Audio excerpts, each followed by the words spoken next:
Olá pessoal, bom dia a todos, tudo bem?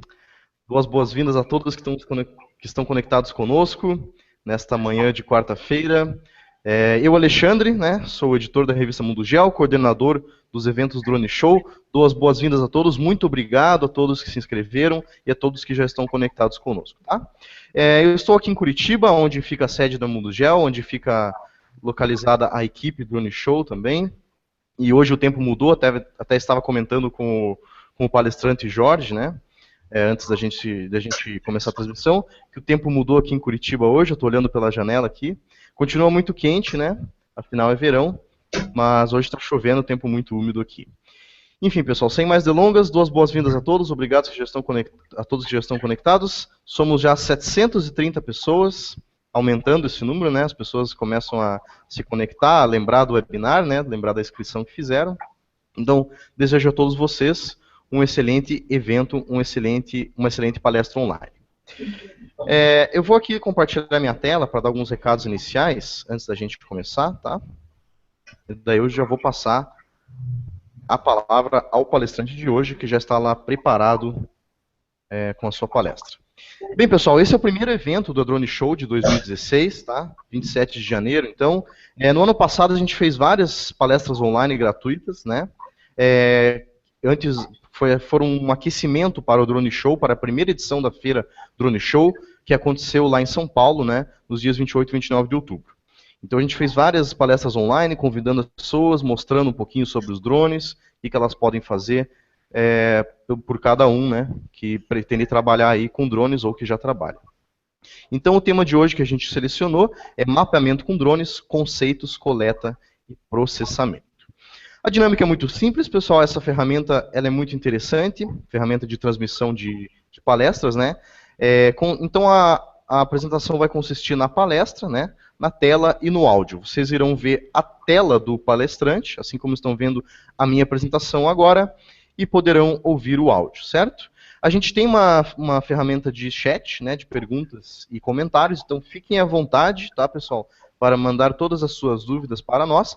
Não, provavelmente, como tem muitas pessoas participando, a gente não vai conseguir responder a todas as pessoas, mas eu vou tentar compilar as principais perguntas para a gente não deixar aí nenhum assunto sem resposta, tá bom? Então fiquem à vontade para utilizar essa ferramenta de chat para entrar em contato conosco a qualquer instante, legal?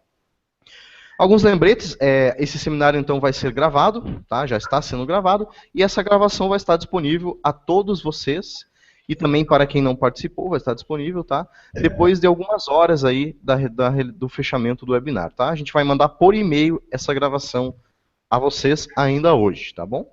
E também quem participou hoje, esse é só para quem participou, né? Vai receber os certificados de participação, ok? Em seu nome, em formato PDF, que serão gerados aqui pela Mundo Geo. Bem, pessoal, eu quero apresentar aqui rapidamente, então, o Jorge Longuitano.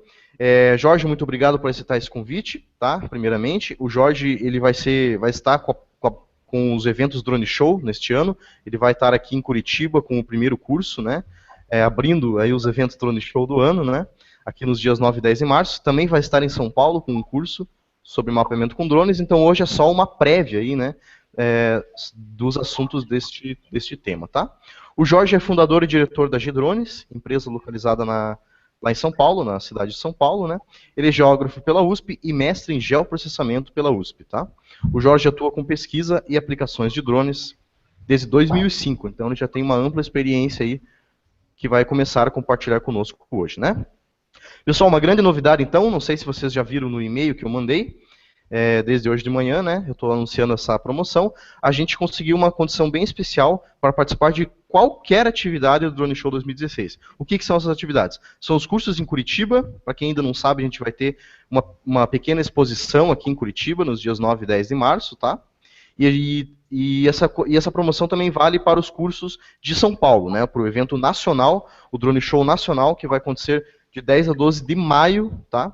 Lá em São Paulo, capital. Então a gente conseguiu uma condição bem especial, um desconto bem legal para fazer inscrição para qualquer atividade do Drone Show 2016, válidas aí para Curitiba ou São Paulo, né? Eu vou pedir então para que vocês fiquem conosco até o final da apresentação para quem tiver interesse e disponibilidade em participar dos cursos, eu vou apresentar essa condição especial a todos vocês, tá bom? Pessoal, duas boas-vindas ao Jorge, então. Vou deixar a palavra aberta a ele agora, vou passar a apresentação.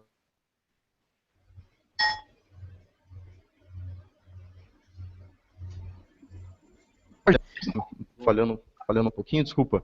Como eu ia dizendo, Jorge, obrigado por aceitar esse convite, tá? Todo mundo já está enxergando você aí. Então, por favor, dê as boas-vindas ao pessoal, se apresente rapidamente e a palavra está com você. Eu volto depois. Obrigado a todos. Valeu, obrigado, Alexandre. Obrigado a todos aí pela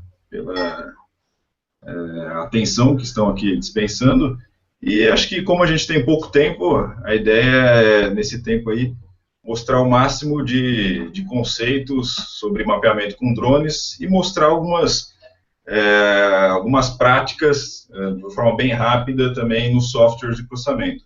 A minha ideia é fazer uma explanação mais conceitual no começo e depois, mais para o final da apresentação, mostrar aí alguns softwares, tanto o software de planejamento de missão, como se faz uma missão, fazer de uma forma bem rápida, como depois a parte de processamento. Então, peço paciência também para o pessoal que já trabalha na área, né, e que está buscando aí mais informações, para esperar um pouquinho mais para o final, que é onde eu vou trabalhar conceitos um pouco mais avançados. Mas, de qualquer forma, a gente tem muito pouco tempo, 40 minutos, não dá para se tratar de tudo, obviamente, então é mais para ser um aperitivo aí do que dos cursos que a gente tem aqui na GDrones e na EPVANT, na Escola Profissional de Vant, e também dos cursos que vão ser ministrados nos eventos, né, no Drone Show Curitiba, em março, e na Drone Show de São Paulo, em maio.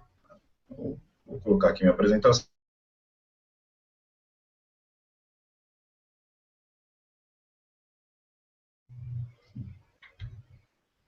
Bom, primeiramente, quando a gente fala de mapeamento, né, não sem ser mapeamento somente com drones, né, é necessário a gente... Oi, Jorge, desculpa interromper. Eu não estou conseguindo ver sua tela. Não sei se você compartilhou ali na flechinha verde, colocar tela inteira, né? E aí maximizar a apresentação, tá? Acho que agora foi. Vamos ver, acho que agora vai. Agora foi. Desculpa, Jorge. Obrigado, tá? Não, obrigado. Eu que peço desculpas aí. Bom, então, como eu ia dizendo, quando a gente se fala de mapeamento, a gente tem que entender que os drones aí, ou os VANTs, né, eles são mais uma forma de coleta de dados dentro da estrutura de mapeamento. Então, o que eu quis colocar nesse slide aqui é, de uma forma muito resumida, como que é uma metodologia de mapeamento básica, tradicional. Então, você tem dados iniciais, né? Esses dados devem ser transformados, hoje eles são transformados basicamente no computador por meio de processamento, né, processamento de dados geográficos. Esses dados transformados depois são novamente transformados, mas do ponto de vista visual, ou seja, por uma forma de apresentação, e aí entra a cartografia temática.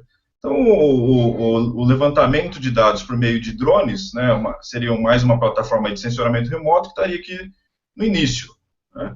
Quanto mais a gente avança aqui dentro desse processo de mapeamento, a tendência é que mais conhecimento é necessário para você entregar o resultado, assim como você vai agregando um valor maior ao seu produto. Então, se eu sou só um piloto e obtenho as fotografias brutas, eu tenho um valor ali agregado ao meu serviço. Se eu processo as imagens, entrego ortomosaicos de qualidade, modelos digitais de superfície, eu já estou entregando algo a mais, mas ainda está na parte de dados iniciais, né, para se começar a trabalhar.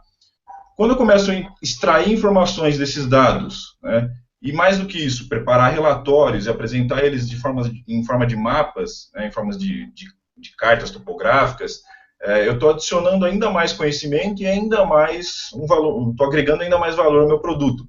Então, é interessante, e é isso que eu destaco bastante aqui na apresentação, sempre a gente está estudando, porque tem muita informação para ser desbravada, para se trabalhar bem com mapeamento por meio de drones.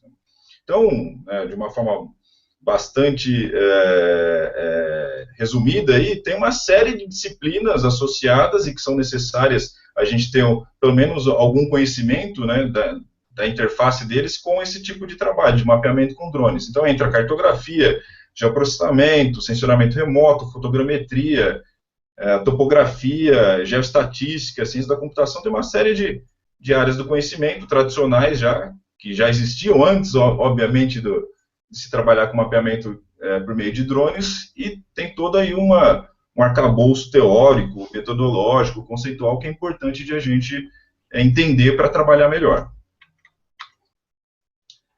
E aí áreas que vão acabar se beneficiando de informações geográficas, né? Quando a gente trabalha em mapeamento, a gente está trabalhando com informações geográficas. Então, basicamente, qualquer área do conhecimento que trabalhe com informações espaciais, né? E aí também, isso também vale a gente entender essas outras áreas do conhecimento para poder oferecer um serviço que resolva os problemas, né, com o seu produto, que é, no caso, mapeamento com drones, né, e consiga também entender a linguagem do profissional que está demandando o serviço ou um equipamento. Então, de uma forma também bem rápida, que o que eu quero dizer é que tem espaço aqui para muita gente de diferentes áreas para trabalhar. Agora, por que mapear com drone e com VANTs? Existem uma série de outras fontes de dados para dados geográficos, né? O pessoal, às vezes, tem um encantamento pela tecnologia, mas acaba esquecendo que tem outras formas de se obter dados. Então, esse slide aqui, ele foi adaptado do Jensen, ele mostra para diferentes tipos de sensores, né, no caso aqui, se pensando em sensoramento remoto, né, diferentes tipos de sensores, qual que é a resolução temporal, ou seja, a frequência de obtenção de imagens, e qual que é a resolução espacial, sendo que, né, quanto mais próximo aqui da convergência aqui dos eixos Y e X, maior vai ser a resolução espacial e maior a resolução temporal. E aqui está em vermelho, né, as fotografias aéreas com VANT. Então, os VANTs, né, os drones, são uma plataforma que elas permitem você obter imagens com uma frequência muito alta, de uma mesma área, e ao mesmo tempo vão ter uma resolução espacial muito alta. Então, se a gente pensar aqui nas aplicações, aquelas que demandam uma resolução espacial alta e também uma frequência de atualização, são aquelas que vão, obviamente, se beneficiar mais desse tipo de tecnologia. Então, você entra aqui, monitoramentos ambientais, a parte de agricultura de precisão, a parte de respostas a emergências, né? Tudo isso aqui são as áreas, inclusive, que já hoje estão mais aplicando a tecnologia. Agora, a gente tem que ter esse cuidado com o encantamento. Sempre que chega uma tecnologia nova, ainda mais dos drones, né? Eu falo isso sendo apaixonado pela tecnologia, né? Não é à toa que eu estudo essas ferramentas desde 2005. Né? Mas a gente tem que tomar um cuidado, porque, como eu já disse, tem uma série de outras formas de se mapear que não somente por drones. Então a gente tem que pensar em alguns pontos específicos que eu destaco aqui, bem importantes, antes de apostar todas as fichas, ou então adquirir, às vezes, um equipamento, ou mesmo contratar um serviço para se trabalhar com mapeamento por drones. Então, uma questão é o tamanho da área. Então, dependendo do tamanho da área, áreas grandes ou obras lineares extensas, por exemplo, que se quer mapear, você tem que considerar o valor de um equipamento, que vai ser mais caro para esses alcances maiores, restrições na ANAC, na operação, a resolução aí mais completa deve estar para sair, né?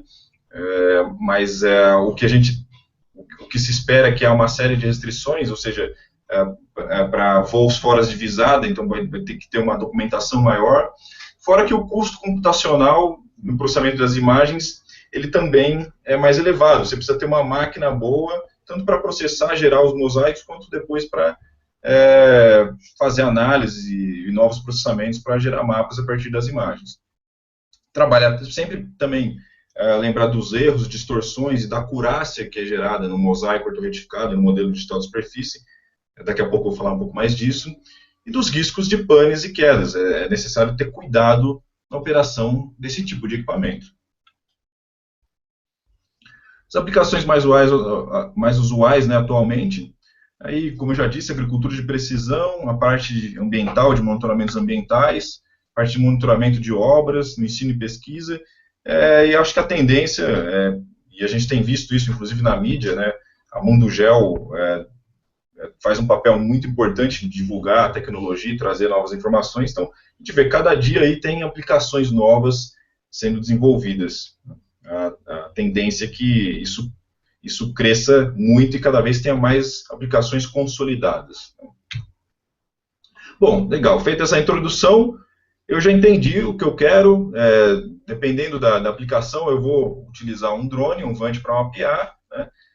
Então, eu decidi que a minha aplicação ela tem um potencial, eu quero usar um drone e um VANT para mapear. Agora, além daquelas informações básicas, né, relacionadas a geoprocessamento, cartografia, sensoramento remoto, né, tem uma série de outras informações que são necessárias para se operar bem essa tecnologia. Então, vão aí desde conhecimentos aeronáuticos, a parte, né, de pilotagem e operação dos equipamentos, manutenção, entender o funcionamento mínimo do equipamento, aí depois essa parte inclusive de operação e coordenação, administração, né, dos trabalhos, né, planejamento, envolve logística. Então tem muita coisa para ser estudada aí.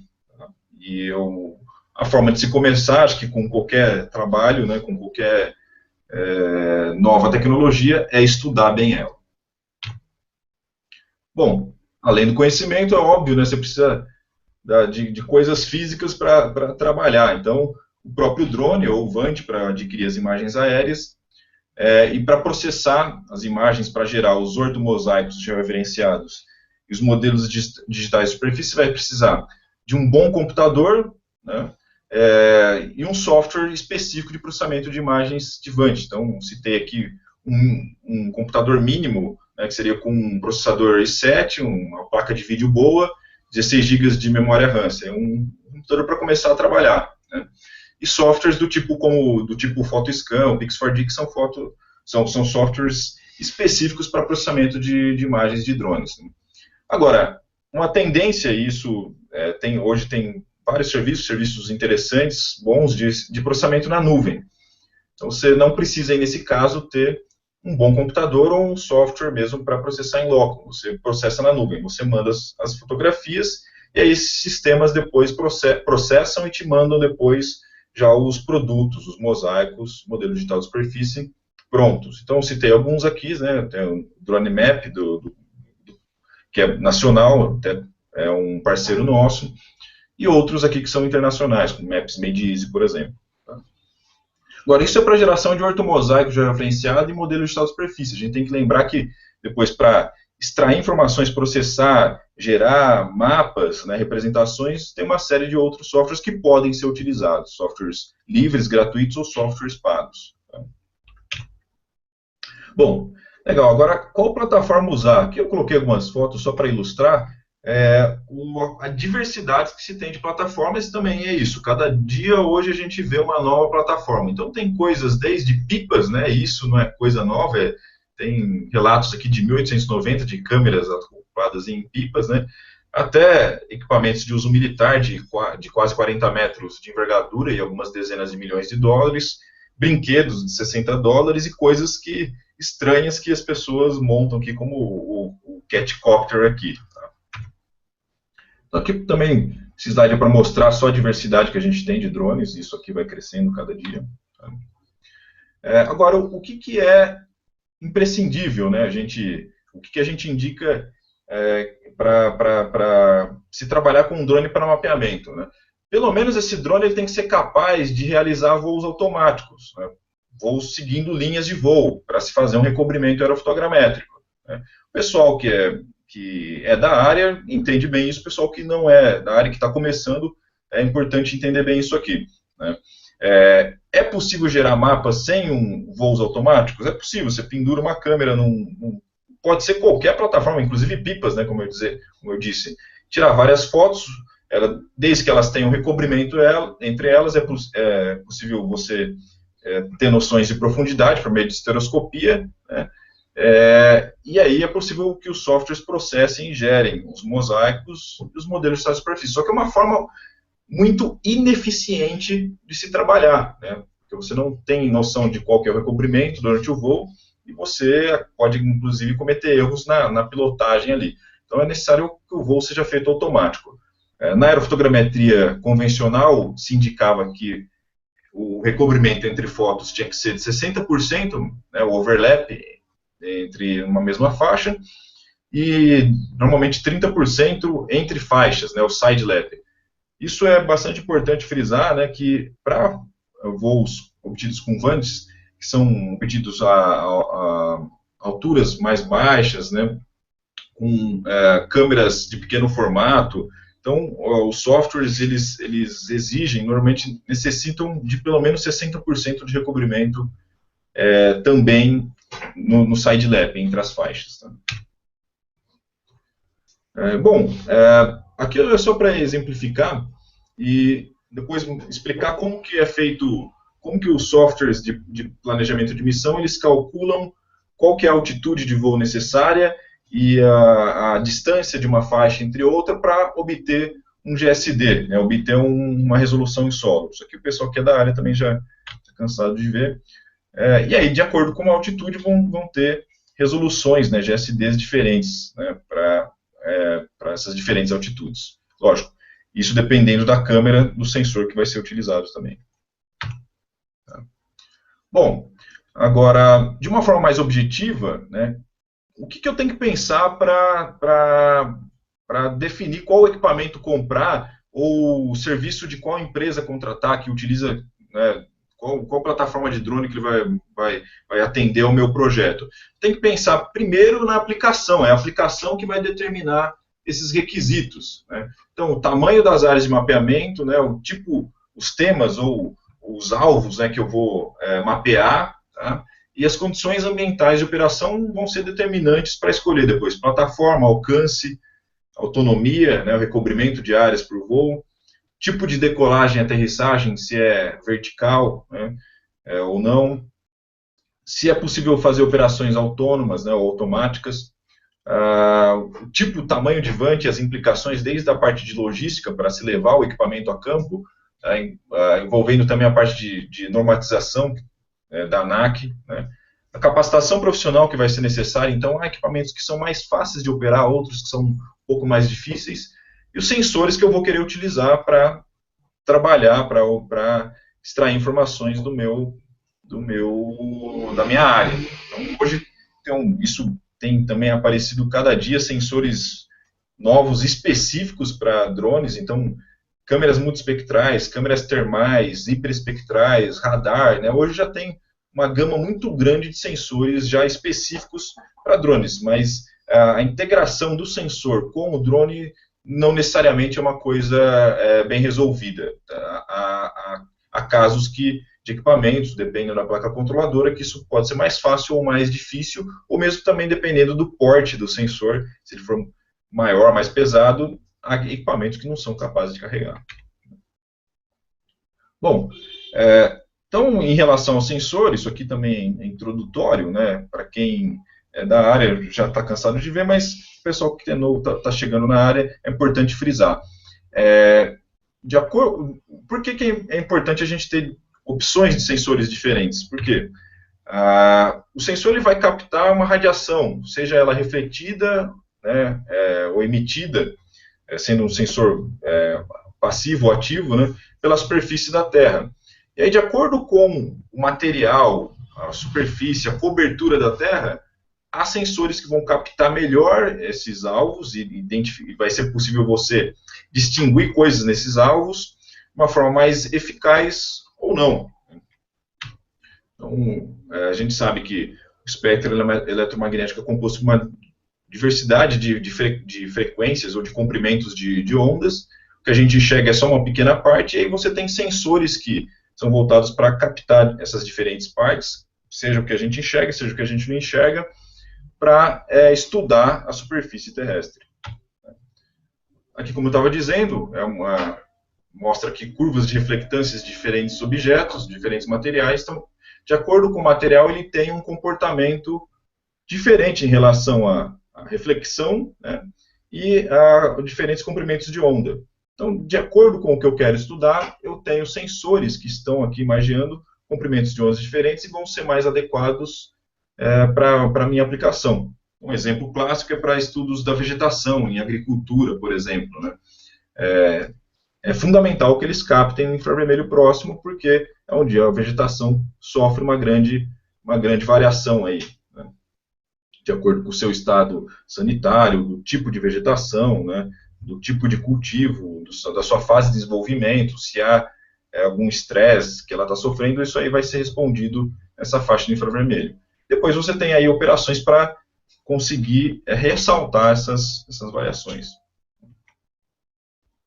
Bom, e aí afunilando mais para o que a grande maioria das pessoas precisa e também no que há disponível no mercado de equipamentos para uso civil, né, você basicamente vai ter que optar entre equipamentos de asa fixa e asa rotativa. Hoje estão surgindo aí equipamentos híbridos, mas ainda são muito incipientes e ainda não são muito bem testados, né? Que são equipamentos que mesclam as duas características. Mas basicamente você tem asas fixas e multirotores. E aí cada um tem a sua vantagem e desvantagem. As asa fixa, eles são mais indicados para mapeamento mesmo, porque cobrem áreas maiores, tá? Devido à aerodinâmica do equipamento.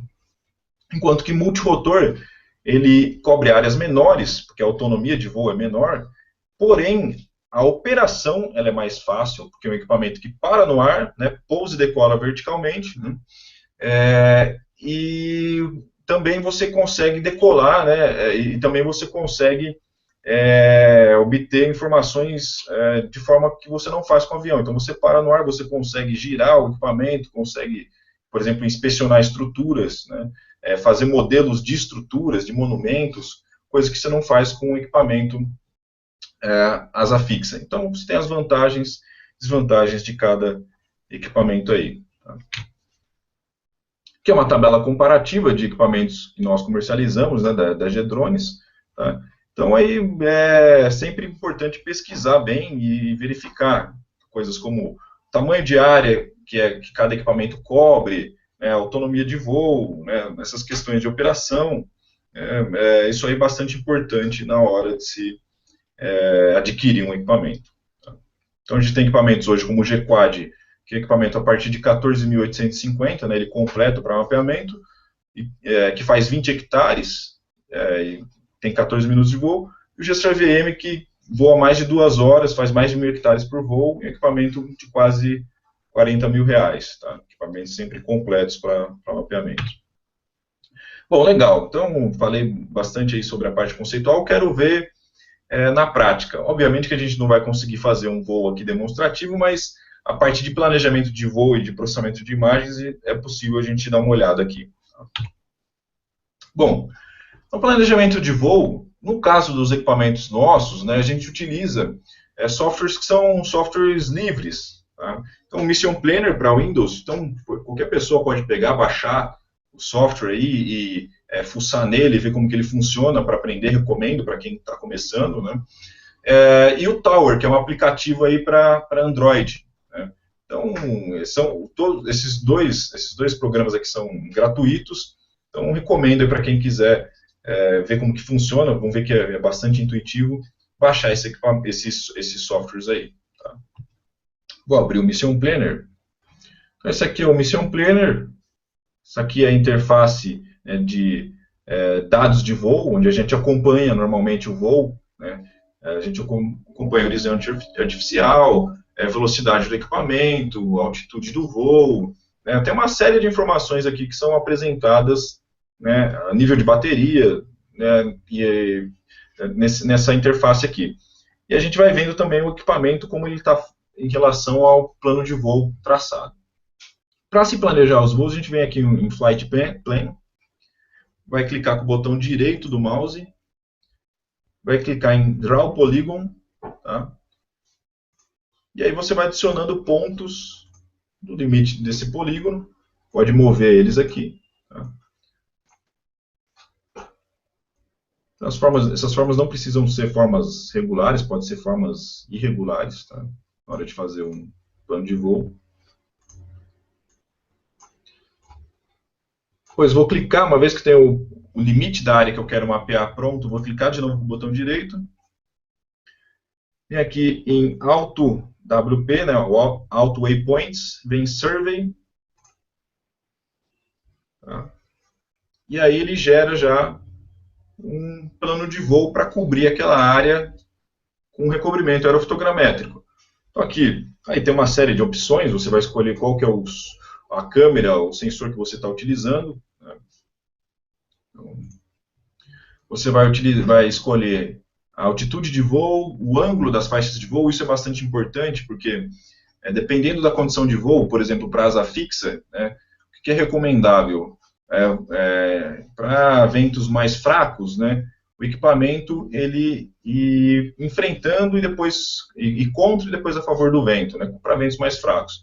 Quando você tem ventos mais fortes, o ideal é que você não encare o vento, né, e deixe eles agindo de uma forma, em um ângulo de 90 graus nas linhas de voo. Então esse ângulo aqui é bastante importante na hora de se trabalhar em campo, né? É importante você pode fazer essas missões, planejar essas missões já em gabinete, mas depois em campo, de acordo com essas condições ambientais, você pode fazer aqui adequações para o sucesso do seu voo. Então mudei aqui o ângulo de voo só para mostrar que essas faixas aqui elas são configuráveis. Vai calcular a altitude de voo também, né?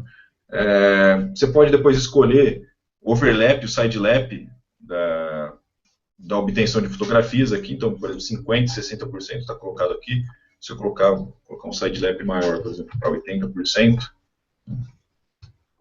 então, dá para ver que as faixas já ficaram mais estreitas entre elas. E uma vez que isso aqui você está já satisfeito com o seu plano de voo, né, você vai aceitar isso aqui, né,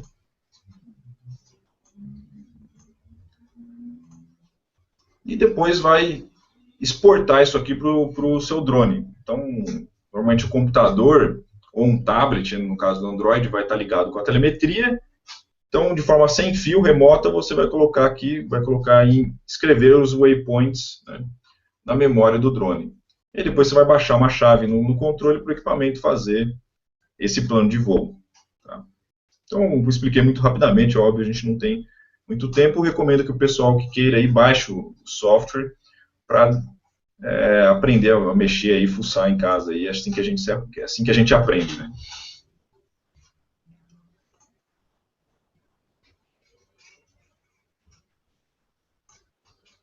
Tá, vou voltar aqui para a apresentação. Então, feito o plano de voo, é hora de voar, né? Você tem que preparar o equipamento, normalmente sempre tem um checklist que tem que ser seguido, né? Configurar a câmera, então coisas como o tempo de exposição, abertura, né, o ISO, a sensibilidade, né, do sensor, de acordo com as condições de luminosidade em campo, configurar a câmera para isso. E depois vai realizar o voo automático, né? Quando a gente fala em voo automático, isso é muito importante destacar, isso não elimina a necessidade de saber pilotar manualmente, né? Isso para qualquer plataforma, tá? E até por lei a ANAC vai exigir que se saiba pilotar também manualmente, porque é o piloto que vai ser responsável pela operação dos equipamentos, né? E aí para qualquer falha eventual que possa ter um sistema automático, você tem uma redundância aí no controle para poder assumir manualmente e trazer o equipamento em segurança. Essa fase de aquisição dos dados é importantíssima, isso aqui já é uma figura clássica, né, de geoprocessamento. Então, se você adquirir informações, né, dados ruins, né, quando você processa, você só vai organizar esses dados e dar uma carinha melhor. Mas se os dados de origem são ruins, o seu resultado vai ser ruim, vai ser um lixo, né? Isso é importante também destacar, de acordo com a precisão, né, de acordo com a acurácia posicional que você quer para o seu modelo, para o seu ortomosaico, muitas vezes é necessário adquirir pontos de controle e checagem em campo. Então, isso para representações é importante representar o padrão de exatidão cartográfica, né, brasileiro, e de acordo com a escala, saber se os erros, né, se a precisão, a acurácia do seu levantamento vai exigir ou não a aquisição de pontos de controle em campo. Tá? Bom, adquiridas fotografias, né, essas fotografias depois têm que ser processadas em softwares específicos para gerar os ortomosaicos e gerar o modelo digital de superfície. Então, o pessoal da aerofotogrametria mais tradicional, né,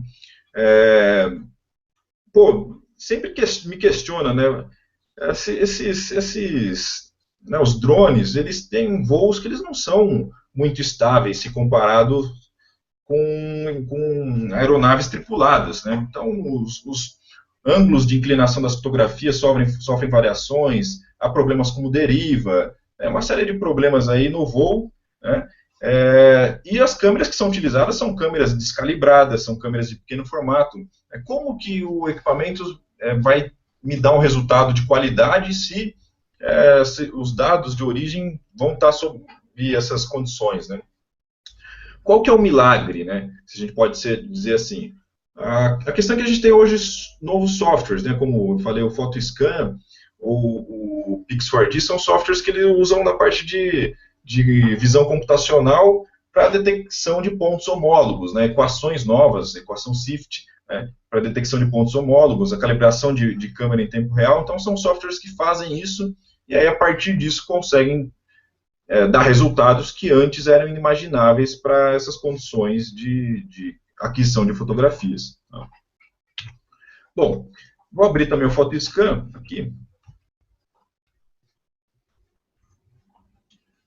Tem aqui alguns exemplos de aquisição de dados. Tá? Então, esse aqui é o PhotoScan. Aqui já está o dado processado, né? Então, o modelo... Não sei se dá para ver aí, que é tridimensional isso aqui, né? Cada quadradinho azul aqui foi a posição de cada uma das fotos que foi utilizada para gerar aqui esse ortomosaico, né? E aí, a partir disso aqui, depois a gente vai exportar os mosaicos em diferentes formatos, em GeoTIFF, ou JPEG, ou em KMZ, né, para abrir no Google Earth, OBJ, modelos, né, tridimensionais. Então, esse aqui seria o processamento pronto que vai gerar produtos como esses aqui, por exemplo. Aqui já é o mosaico, um mosaico gerado a partir do software.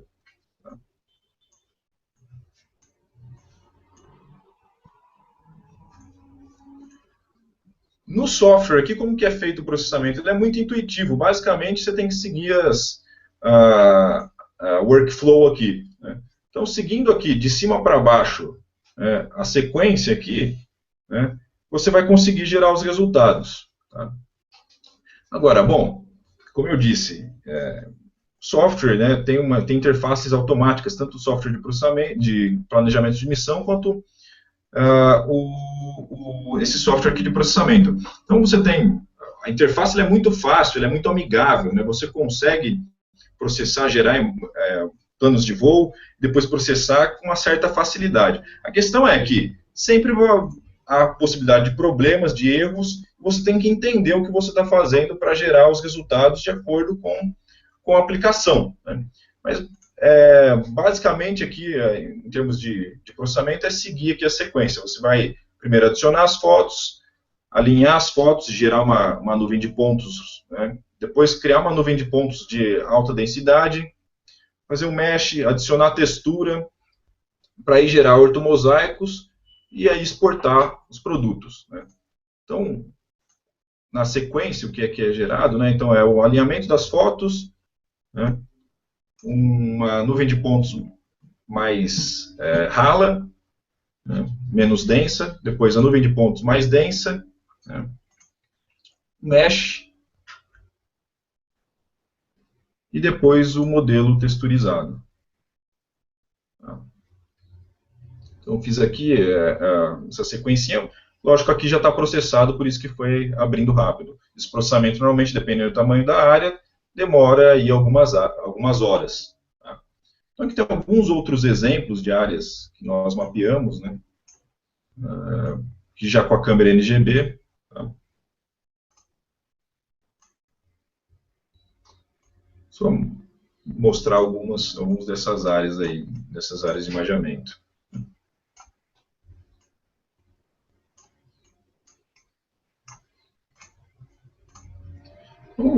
Inclusive, essas imagens mostram, conotam aí uma série de aplicações que há de mapeamento por meio de drones. Então, desde a parte de agricultura de precisão, né, a parte de fenologia de vegetação, acompanhamento de obras, né.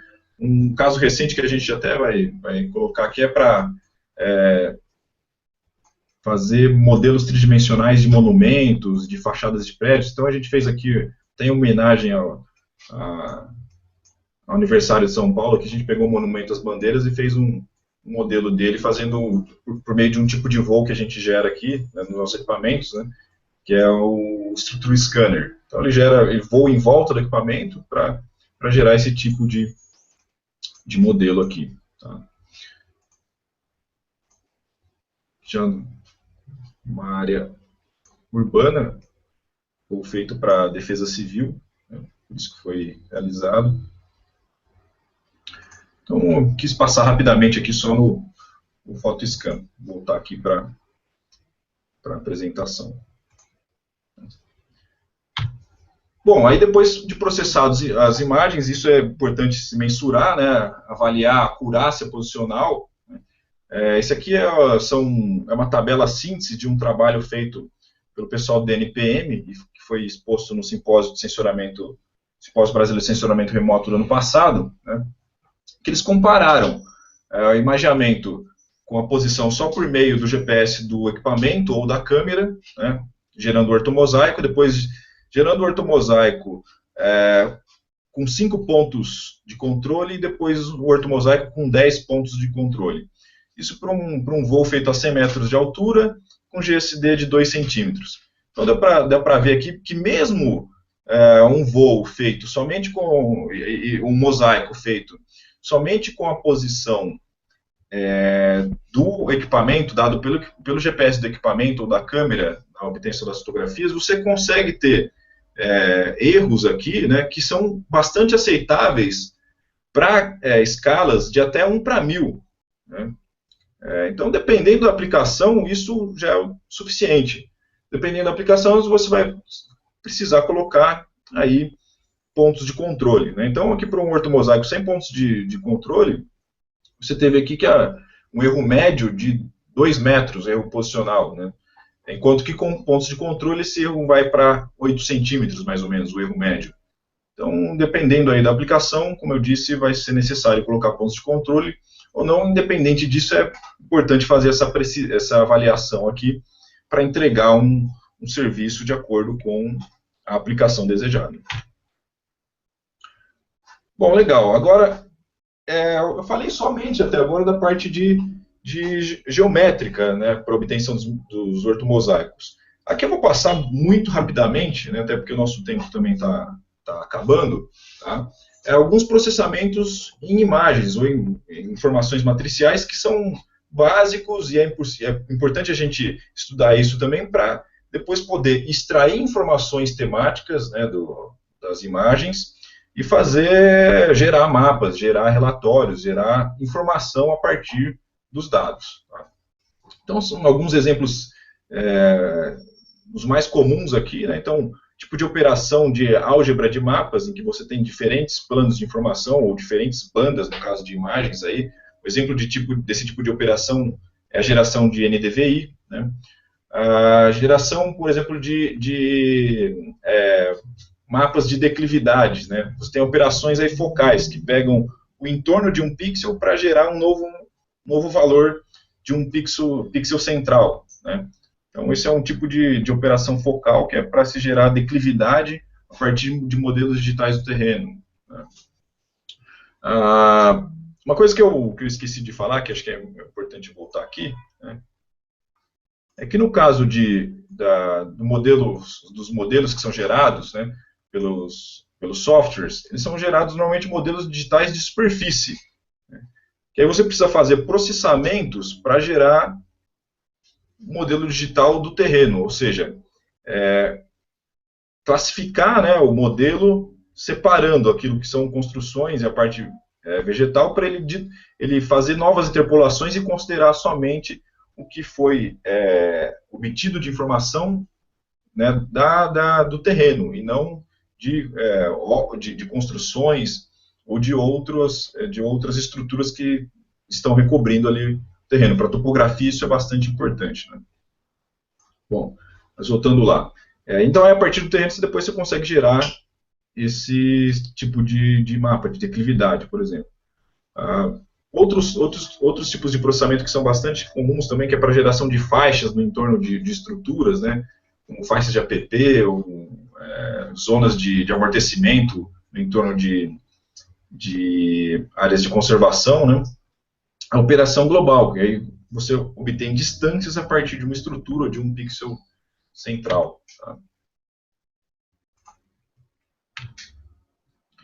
Depois, outro tipo de processamento que é bastante também utilizado para se extrair informações é a classificação, né, em imagens. Então, você tem um método básico, você tem a imagem, né, você extrai atributos estatísticos, geoestatísticos dessa imagem, faz o treinamento, no caso de classificações supervisionadas, né, selecionando conjuntos de pixels e dando uma atribuição a eles, um tipo de, vamos supor, um tipo de uso do solo, um tipo de vegetação, né, falando para o software que aquele conjunto de pixels é um determinado uso.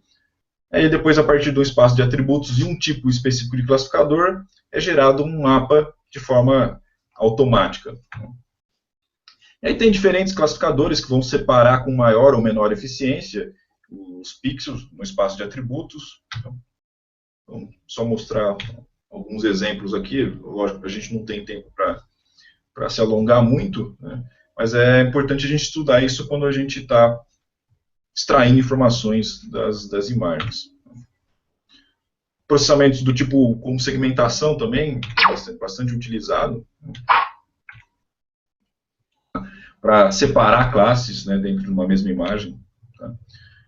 Quando eu falo isso, a partir de uma imagem, é gerar, né, os polígonos e depois classificar aqui automaticamente por meio de software de geoprocessamento as imagens. Depois, uma outra avaliação no caso do mapeamento é uma avaliação da acurácia da classificação. Já não é mais uma avaliação da pressão geométrica, e sim do quanto que você acertou do ponto de vista de enquadramento de uma classe, né, no mapeamento, se, por exemplo, aquilo que era de uma determinado tipo de vegetação, ele não foi considerado erroneamente como um outro tipo. Né? Então, para isso, normalmente são feitos a matriz de confusão, para se avaliar isso, e aí tudo isso é para você gerar um dado mais acurado e, eventualmente, refazer os processamentos até chegar no método melhor e que traga melhores resultados. Então, para concluir, né, a gente está acabando o nosso tempo também, hoje tem muita aplicação, né, já de mapeamento por drones, e tem muita coisa ainda sendo desenvolvida. O mercado, a tendência é de crescimento mesmo. Né? A gente viu que as interfaces dos softwares, lógico, de uma forma muito rápida, né, tanto o software de planejamento de missão, quanto o software de processamento das imagens, né, possuem interfaces bastante intuitivas, bastante amigáveis. Agora, o que eu sempre destaco, não só para essa parte de mapeamento por drones, mas na parte de geoprocessamento, de modo geral, né, a gente, para resolver bem os problemas que aparecem nos processos, né, realizar melhor os trabalhos, oferecer serviços de maior qualidade e, por isso, também maior valor agregado, né, entender a linguagem e as demandas dos setores técnicos que vão requerer os nossos mapeamentos. Né. Para isso, a gente tem que estudar, precisa se capacitar, precisa se atualizar constantemente. Né. Se a gente pendurar uma câmera num drone, fazer uma missão automática e usar o software lá para processar, você vai gerar o ortomosaico, vai gerar o seu modelo digital de superfície. Agora, você precisa saber avaliar a qualidade daquilo lá, você precisa entender processamentos para poder extrair informações entender a linguagem para poder se comunicar com o seu cliente também, isso é muito importante, né, na hora de vender um serviço ou vender um equipamento. Né? Então é preciso estudar, se capacitar, e isso ainda mais por uma tecnologia que é nova e que está se desenvolvendo numa velocidade muito grande, tem que fazer isso de uma forma constante. Tá? E aí, eu destaco aí, para quem estiver mais interessado, né, em capacitação, a gente tem no dia 10 de março o curso de mapeamento por drones, que vai ser oferecido na Drone Show Curitiba. Depois, em 12 de maio, na Drone Show São Paulo, é o mesmo curso, né? Eu vou abordar basicamente os temas que eu abordei aqui, só que, obviamente, com um detalhamento maior. Né? E para quem quiser se aprofundar ainda mais, né, a gente é parceiro da Escola Profissional de Vante, e a Escola Profissional de Vante ela vai oferecer um curso que vai ser de 3 módulos, sendo cada módulo com duração de uma semana, né? Módulos de aeronáutica, pilotagem e processamento de imagens para mapeamento. Esse curso vai começar em 6 de junho, tá, desse ano. A previsão era para começar agora em fevereiro, mas como a ANAC aí atrasou a regulamentação e a ideia da escola é trabalhar dentro da regulamentação, né, e entendendo abordando inclusive essa parte, né, a gente resolveu adiar aí para 6 de junho. Tá? E aí, fora isso, a gente também oferece treinamento customizado. Então, de acordo com o interesse do cliente, a formação prévia dele, a gente oferece esses treinamentos customizados. Eles podem ser feitos, inclusive, sendo em qualquer lugar do Brasil. A gente visita o cliente e oferece esses treinamentos customizados. Tá? Um último lembrete aí, para quem der uma força para a gente, curtir a nossa página, compartilhar a nossa página, a gente vai sortear um livro na sexta-feira, um livro que é do Munareto, inclusive editado, né, pela Mundo Gel, que é o primeiro livro de vantes e drones do Brasil. A gente vai sortear esse livro na sexta-feira. Quem vai concorrer, quem curtir a nossa página lá no Facebook, compartilhar, quem der uma força para a gente lá. Tá? Esse livro é do Munareto, que é inclusive um parceiro nosso e é instrutor, ele é um dos sócios também da Escola Profissional de Vante. Então, aqui meus contatos, e eu estou à disposição aí para dúvidas, perguntas, sejam elas feitas agora, né, agora no webinar, ou depois também manda que assim que eu puder eu vou respondendo elas. Isso aí, pessoal. Obrigado pela atenção aí. Legal, Jorge. Alexandre aqui de novo, da Mundo Gel Drone Show. Ufa, né? Ufa, porque muito conteúdo, né, pessoal? Acho que vocês vão concordar com isso. Bastante conteúdo que o Jorge nos passou em pouco tempo. O Jorge é muito objetivo, né? A gente percebe isso. Então, obrigado, Jorge, pela objetividade, por conseguir manter o tempo aí que a gente combinou, né? Afinal, já são meio-dia no horário de Brasília, logo a gente libera o pessoal para o almoço. Antes, porém, vamos responder algumas perguntas e iniciar a promoção, conforme eu prometi antes da gente começar a palestra, né? Bom, obrigado novamente, Jorge Longuitano, por nos apresentar tantas informações valiosas aí, né? Pessoal, meu computador está até travando aqui, com a quantidade de perguntas, tá? A gente tem uma audiência bem bacana hoje, com quase 1000 pessoas nos assistindo ao vivo, né? Agora baixou um pouquinho, acho, por causa da proximidade do almoço, mas obrigado aí por todos que estão participando, por todos que estão mandando suas perguntas e os seus comentários, tá bom? A notícia triste é que a gente não vai conseguir responder nem 20% das perguntas, mas o Jorge deixou o contato dele, eu também deixei meu contato, né? Então eu coloquei até no chat, tá, pessoal? Todos os contatos aí que o Jorge mostrou na tela dele, para ficar mais fácil, né? De vocês copiarem, tá bom? Então é isso, pessoal. Vamos aqui fazer algumas perguntas ao Jorge agora, para a gente contemplar ainda mais assuntos, né? Então vamos lá, vamos aqui ver o que a gente separou aqui de pergunta, tá? Tarará. Deixa eu ver aqui as perguntas. Vamos ver, só um minutinho.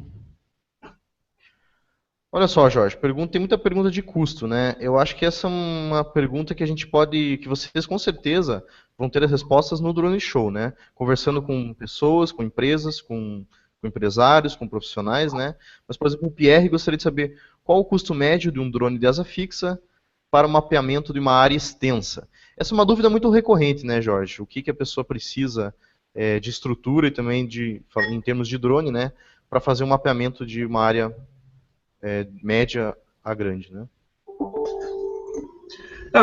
Os valores variam de acordo com o equipamento, mas das empresas que trabalham com equipamentos para mapeamento, né, todos os equipamentos vão ser capazes de fazer voos automáticos, né, voos aerofotogramétricos. Né. Então, basicamente, você vai olhar para a facilidade de operação, né, alcance e, obviamente, o custo.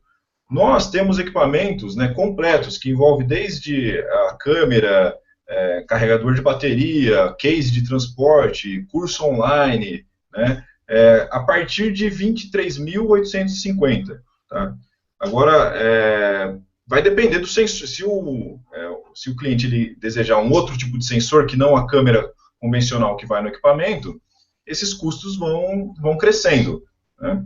Então, nos nossos equipamentos, eu posso falar pelos nossos equipamentos, né, eles variam. A gente sabe que nós temos um valor muito, muito competitivo no mercado, né? São de 23.850 a 39.850.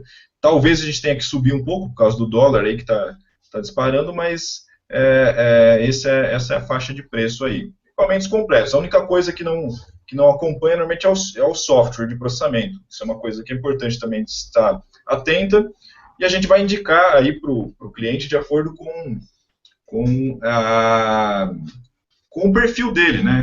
Pessoas que vão processar imagens com uma frequência pequena inicialmente, a gente indica que use os sistemas de processamento na nuvem. Né?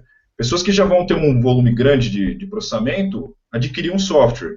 E aí, por exemplo, o software, o PhotoScan, né, que é um software que eu considero que tem um melhor custo-benefício do mercado, pelo valor dele, né, custa $3.500, tá, para uso comercial.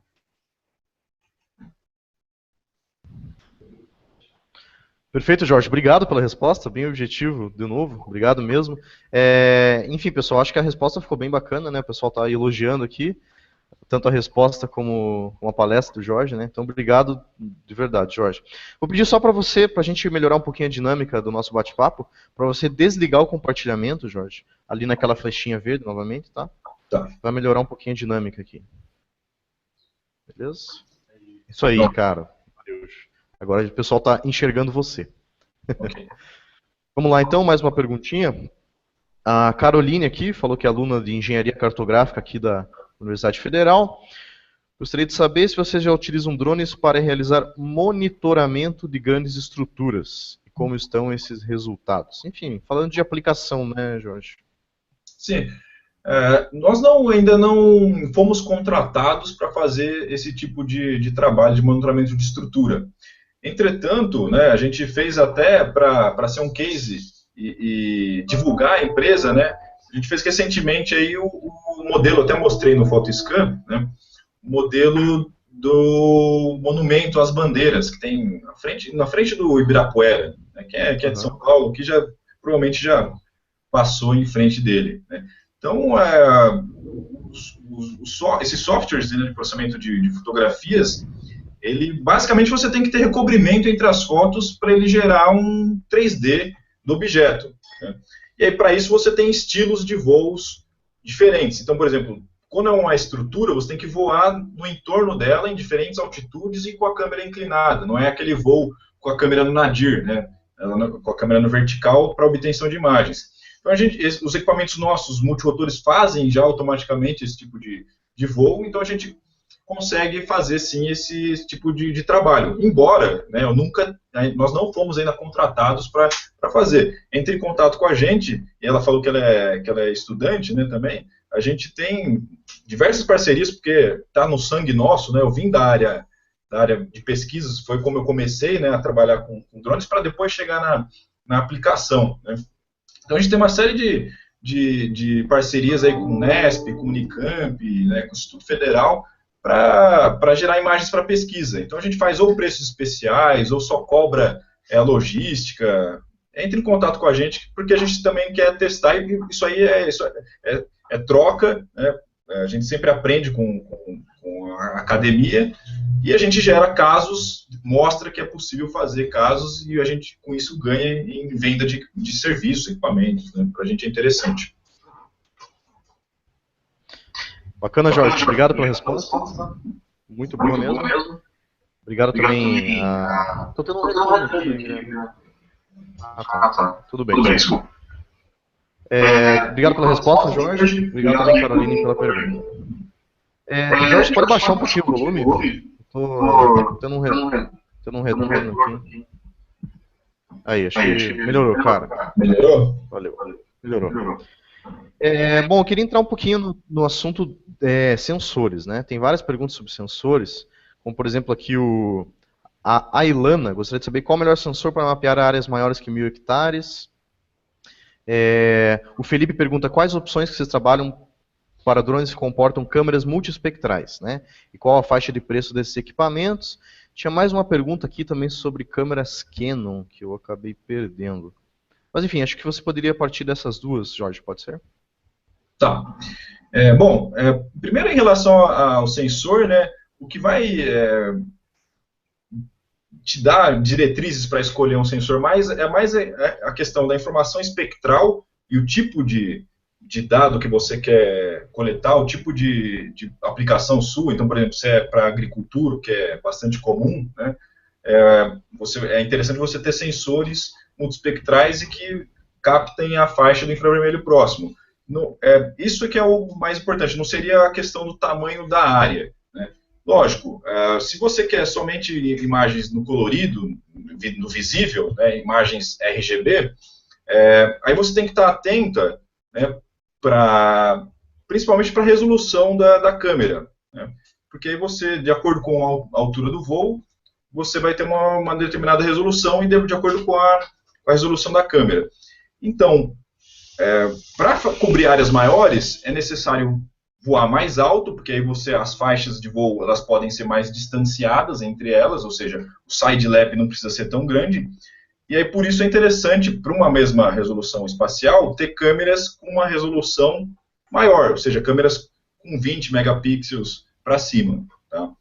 Bom, em relação a sensores multiespectrais, então hoje tem sensores da Tetracam ou da Micasense, que são sensores com uma qualidade interessante, já feitos para serem carregados em drones, em vantes, né? Ou seja, muito pequenos e leves, sensores de 200 gramas, né? Que podem ser acoplados dos nossos equipamentos, por exemplo, em qualquer um deles, pelo tamanho e pelo peso desses sensores aí. Agora, a questão para pesquisa é um pouco mais tranquilo. Uma universidade pode importar um equipamento desse sem pagar imposto. Para a empresa, né, devido à tributação, sai praticamente o dobro do preço. Então, um sensor da Tetracam multiespectral, né, deve sair a partir de 30 e poucos mil reais, né, para um comprador comum.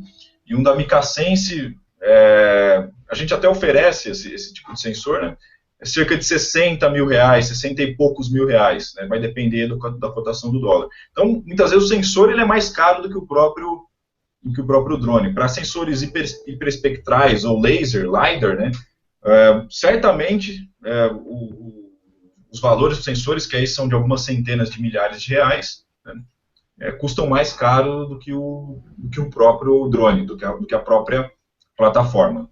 Tá?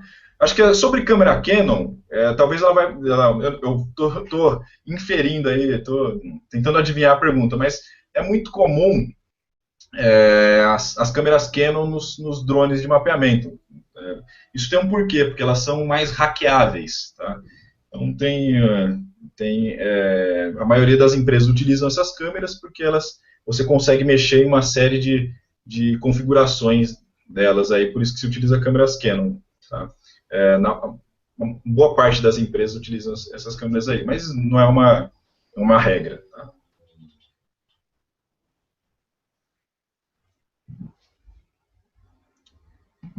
Eu não estou te escutando, Alexandre.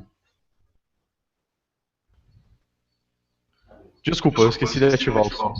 É que eu tenho que desativar porque está chovendo aqui em Curitiba, então pode vazar o som da chuva aí.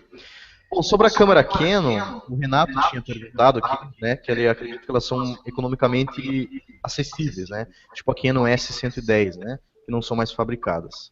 Então essa era a É, pergunta do Renato. né? Uhum. Assim, tinham valores interessantes e tem essa questão de serem hackeáveis também, e são câmeras de boa Uhum. qualidade. Essas câmeras já não tem mais, elas saíram de linha. Né? Então, nós Perfeito. mesmos nós estamos mudando a linha de câmeras que a gente começar a utilizar câmeras da Sony. Bacana, bacana, legal, Jorge, obrigado. Bem, o Jorge mostrou na palestra também dois softwares, né, de forma breve, mas deu pra gente ter uma ideia legal também, né, que foi o Mission Planner e o Photoscan, né, Jorge? Isso. E tem bastante pergunta aqui sobre o Mission Planner. O Vinícius gostaria de saber se ele assimila extensões DWG, Shape e KML. Tinha mais pergunta aqui sobre sobreposições das imagens, se elas aumentam a precisão. Também pergunta se o Mission Planner é capaz de trabalhar com com o relevo, né? Com as mudanças no relevo. Sim. Então, várias perguntas aí sobre o Mission. Essas são as que eu consegui ver aqui, né? Tá.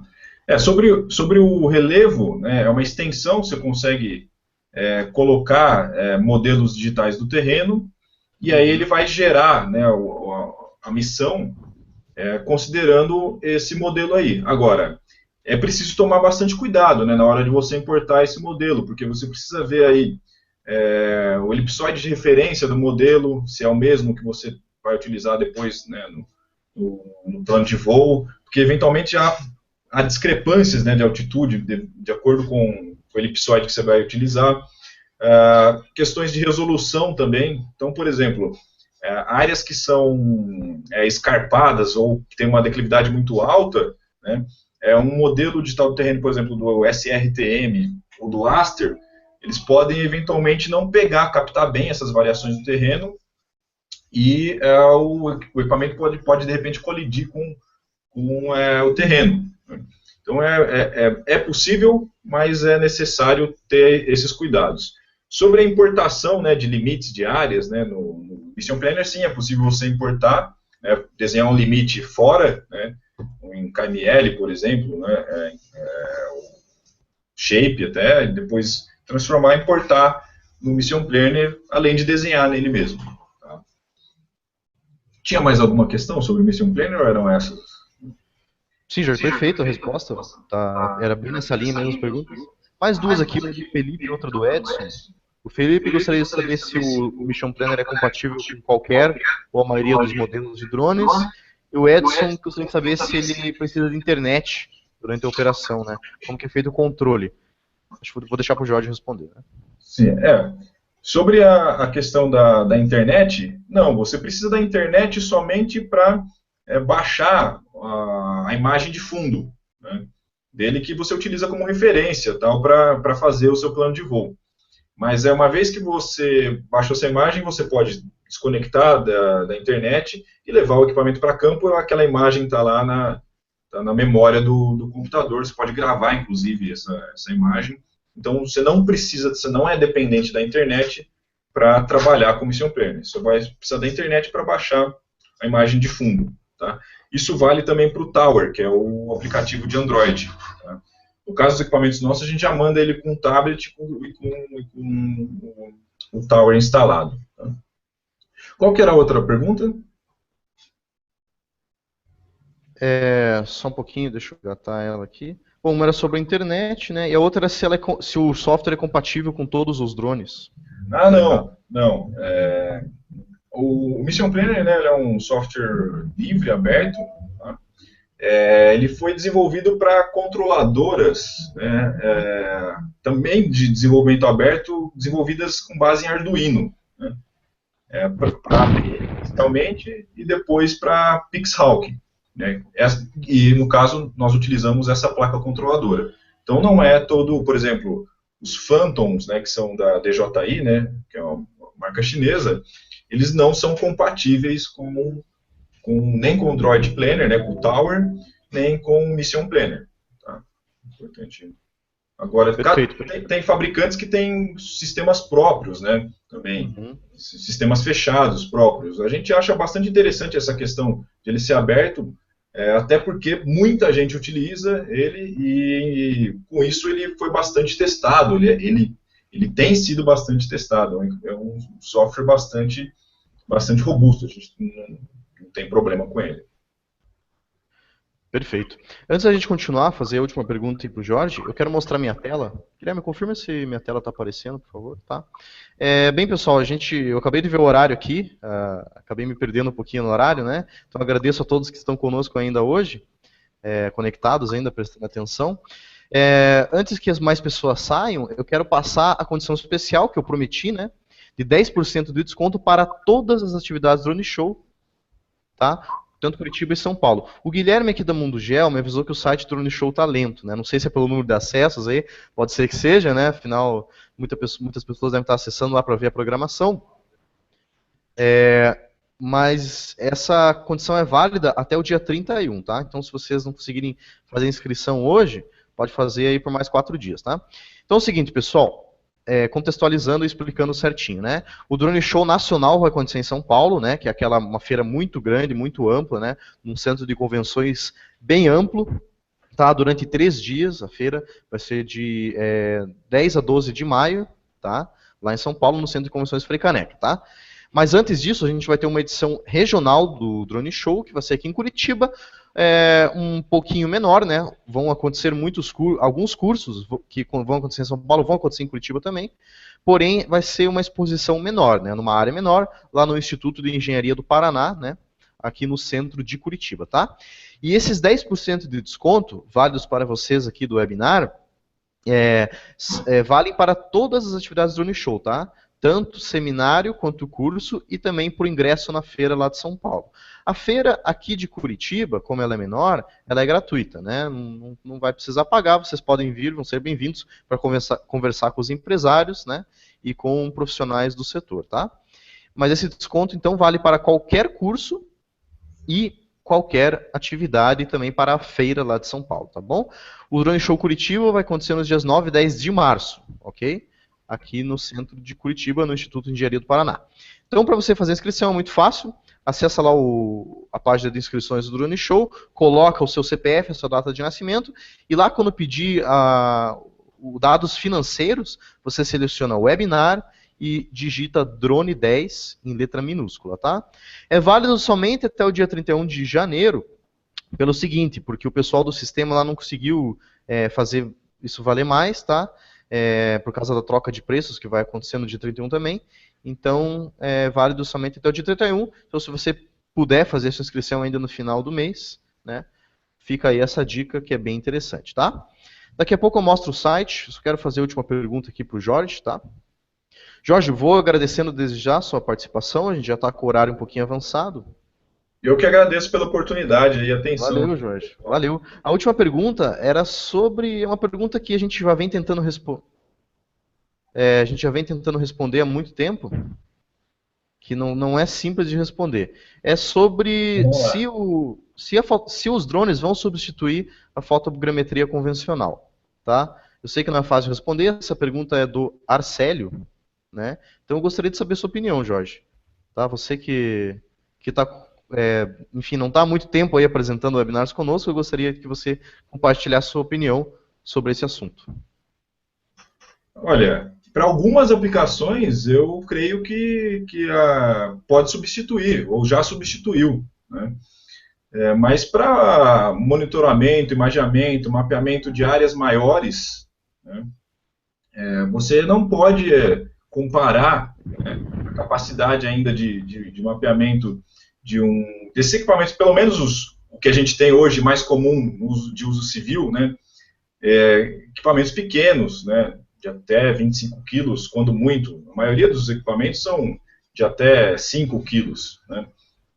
Então, esses equipamentos eles têm uma autonomia de voo menor, voam a uma velocidade menor, voam a alturas menores, né? Inclusive, tem restrições, né, da ANAC para altura de voo, voos em visadas, tem uma série de questões, tanto técnicas quanto de regulamentação, né, que fazem com que o imageamento por drones, eu entendo que ele tem um potencial muito grande, principalmente quando você demanda uma resolução espacial alta e também uma resolução temporal alta, uma frequência de obtenção de imagens alta, ou seja, para monitoramentos de processos, monitoramentos de elementos que têm um dinamismo muito alto. Então, por exemplo, monitorar obras, monitoramento ambiental, monitoramento de agricultura, né?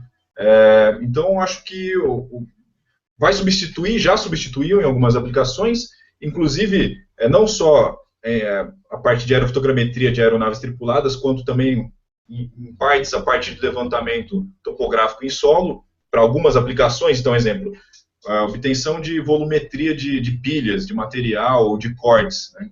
A gente tem visto, acompanhado alguns artigos que mostram que, em termos de volume, a fotogrametria por drones ela tem sido mais precisa até do que o levantamento topográfico e terrestre, porque quando você vai com uma estação total em campo, você tem que pegar pontos, né, amostrais para gerar algo, né, um formato que é irregular normalmente, uma pilha, né, um corte. E aí com a fotogrametria você consegue modelar isso muito melhor. Então, para alguns casos, para algumas aplicações, eu entendo, para finalizar, né, que a aerofotogrametria por drones, ela substituiu já levantamento terrestre e a aerofotogrametria convencional por aeronave tripulada. Agora, para outras aplicações, você não consegue chegar, pelo menos no estado da arte hoje, né, da tecnologia hoje, aos resultados ou às capacidades de mapeamento ou precisões que você tem em levantamentos terrestres e levantamentos com aeronaves convencionais. Então, eu entendo que essas tecnologias, esses métodos vão coexistir e acho que cabe aí ao técnico decidir e entender qual que é a vantagem, a desvantagem de cada uma das plataformas aí. Perfeito, perfeito, Jorge. Concordo com a tua resposta. Eu acho que um ponto muito importante nisso é a miniaturização das tecnologias, né, na minha opinião. O drone também é uma miniaturização, né, de um avião. Então, eu acho que cada vez mais as tecnologias vão ficando menores e mais eficazes, né? E eu acho que a resposta, então, está perfeita, na minha opinião. E fica aí, então, a mensagem do Jorge, né? Pessoal, eu vou compartilhar minha tela aqui mais uma vez, antes da gente encerrar. Só para mostrar aqui o site do Drone Show, que está um pouquinho lento, que nem o Guilherme aqui me falou. Mas eu já estava com as páginas carregadas aqui, né? Estou preparado. Então, pessoal, vocês conseguem ver aqui no meu navegador, né? Essa é a programação do Drone Show em São Paulo, de 10 a 12 de maio, tá? Vou abrir aqui, por exemplo, o curso do Jorge Longitano, né? Curso Drones para Mapeamento, aqui no último dia, né? Tem uma breve descrição aqui do curso. E se vocês clicarem, vocês conseguem abrir a página de todos os cursos aqui do Drone Show, né? Então teremos 1, 2, 3, 4, 5, 6 cursos, né? 2 por dia. E aqui, então, vocês conseguem ver toda a programação do curso do Jorge. Ele vai estar lá disponível para responder perguntas também ao vivo, né? Então fica aí um convite super especial para que vocês participem do Drone Show em São Paulo com os 10% de desconto, né, se fizerem a inscrição até o dia 31 de janeiro. Se vocês não quiserem esperar até maio, ou se vocês estão aqui mais próximos de Curitiba, o Jorge também vai estar aqui conosco, tá? Então o curso de mapeamento aqui vai ser o mesmo oferecido lá em São Paulo, né, Jorge? Aqui está toda a programação do curso, né? Além do curso dele, a gente também vai ter aqui outras atividades, como o seminário Drone Show Curitiba, alguns cursos aqui na área de geoinformação, tá? E também curso de drones na agricultura, né, o curso de mapeamento com drones e um curso de pilotagem com o Felipe Calisto, tá bom? Esse é o Drone Show Curitiba, então, 9 e 10 de março, no Instituto de Engenharia do Paraná. Aqui tem os valores, né? Então, a gente vai ter uma troca de preço no dia 30 de janeiro. Uma dica bem legal para você que quer vir aqui para Curitiba ou que mora aqui, é fazer sua inscrição até essa data com os 10% de desconto, né? Então, clicando aqui em inscreva-se nas atividades, esse botão vermelho aqui bem chamativo, você insere seu CPF no sistema e a sua data de nascimento, e daí vai habilitar aqui essa tela para você inserir algumas informações pessoais, né? Então, se você vier aqui em dados financeiros, você seleciona a categoria webinar, e você que participou vai poder aqui colocar a senha Drone10, né? E daí, na próxima tela, já vai habilitar todas as atividades com os 10% de desconto, tá bom? Então fica aí essa dica bem legal para vocês se capacitarem no mercado de drones e também conversar com empresários e profissionais na exposição em Curitiba e na feira em São Paulo, tá bom? Pessoal, muito obrigado a todos vocês. Antes da gente encerrar, eu quero dar aqui os recados finais, né? Muitas pessoas perguntavam sobre os materiais, sobre o vídeo. Então é o seguinte, a gravação vai estar disponível a partir de hoje, daqui a algumas horas, a gente manda por e-mail, tá? É só clicar no link e vai estar lá disponível para vocês verem ou compartilhar a gravação, tá bom? Quem se conectou vai receber os certificados de participação em seu nome, ok? Que será enviado ao e-mail de vocês dentro de mais ou menos 10 dias, tá bom? E é isso, pessoal. A gente já marcou um próximo webinar depois do Carnaval, no dia 17 de fevereiro, sobre pilotagem, com o Felipe Calisto, tá? Ele mora no Rio de Janeiro, né? O Felipe tem lá a empresa Rio Drones, e ele está à frente de vários projetos. Um deles, inclusive, é sobre a utilização de drones pelo Corpo de Bombeiros do Rio de Janeiro, né? Que até foi noticiado aí na mídia no final do ano passado, se não me engano. Então, um projeto bem legal. O Felipe Calisto tem grande conhecimento aí sobre pilotagem, né? Sobre técnicas e dicas, né? Então, no dia 17 de fevereiro, às 11 horas, eu mando o convite a todos por e-mail, acredito que nessa semana ainda, tá bom? Muito obrigado a todos vocês. Jorge, se você ainda está conosco, antes de liberá-lo aí para o almoço, muito obrigado, de verdade, tá? Em nome de toda a equipe do Drone Show, e quero que você dê aí o seu recado final a todos, tá? Obrigado.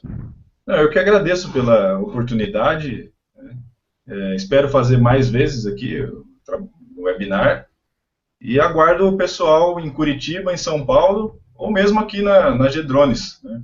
Fazendo um treinamento com a gente, né? Ou fazendo um curso com a gente. É isso aí, obrigado aí pela atenção, e outras dúvidas aí, quem tiver interesse, entre em contato com a gente aí, entrando no nosso site, tem todos lá, tem os contatos, telefone, e-mail, é só procurar por G-Drones que vocês acham. Legal, obrigado, Jorge Longitano. Eu, Alexandre, então vou ficando por aqui, dando a dica aí mais uma vez para vocês se inscreverem até o dia 31 de janeiro, né, nas atividades do Drone Show, tanto em Curitiba como em São Paulo. O site da G-Drones eu coloquei no chat, né, mas vocês também podem acessar, como o Jorge falou, através do Google ou outra ferramenta de busca, gdrones.com.br. Tá aí, então, a dica do Jorge para que vocês acessem o site, conheçam mais sobre os produtos, sobre os serviços que a G-Drones oferece, né? A todos vocês, pessoal, muito obrigado, uma excelente semana, e até o dia 17, né, eu estarei de novo com o Felipe Calisto, né, para mais um webinar, tá bom? Obrigado a todos vocês, meu e-mail é editorial@mundogeol.com, contem conosco também para o que vocês precisarem, tá bom, pessoal? Um abraço, um excelente almoço a todos, tchau!